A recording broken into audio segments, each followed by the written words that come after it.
こんばんちは。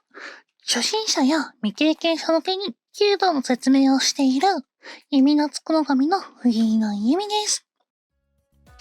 今回は弓を引くときに矢を鶴にかけたときの右手のお話をざっくりとしていこうと思います。はい。ということで、矢を鶴にかけたときのお話。矢を鶴にかけることを矢をつがえるとも言います。矢をつがえた後に右手を添えて弓を引く動作を始めるのですが、弓道未経験の方にはこの時の右手の添え方がわからなくて不思議に思っている人もいるみたいです。実際、弓道の画像でよく見かけるこういった構図の画像だと右手がどういった形をしているのか分かりにくいですよね。というわけで今回はこの右手の話をしていきます。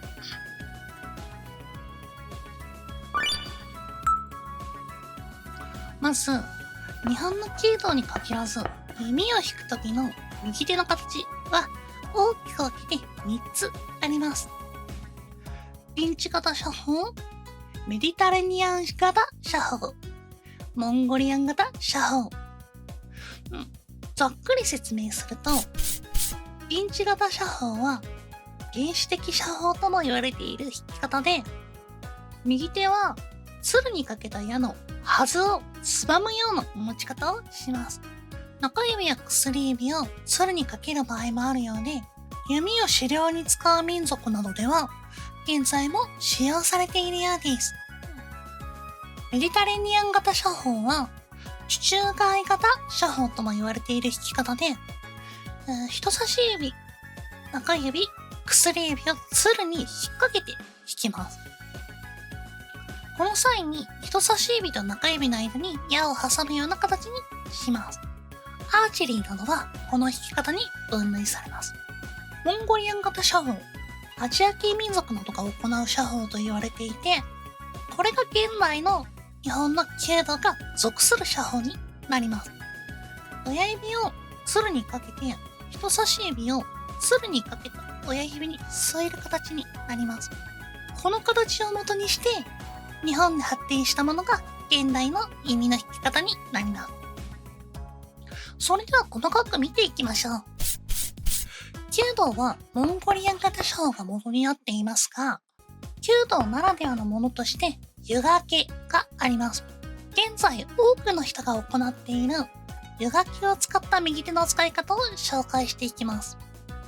矢を使えた後に親指の根元の溝に鶴をかけます。その後、人差し指と中指を親指に添えます。弓を引くときは溝にかけた鶴を引っ張る形になります。この動作にも細かい技があったりするのですが、それはまた別の機会に。また、右手の形という話からは少しそれますが、弓を引く際に右手を頭の後ろまで大きく引くという動作の弓道ならではの特徴かもしれません。現代では下の方でやや引いてから頭上に持ち上げて引き切る方法と、最初に頭上まで持ち上げてから少し引いてその後に引き切る方法があります。どちらの場合でも引き切った際には頭の後ろまで引くことになります。こういった部分も右手の特徴として挙げられるかと思います。ということで、弓を引くときの右手の形のお話でした。一見不思議な形でどのように引いているのか分かりにくいかもしれませんが、こうしてみると少しは分かりやすくなったでしょうか。弓道では湯掛けがあることで弓を引くことがかなり楽になっているっていうことも伝わったらいいな。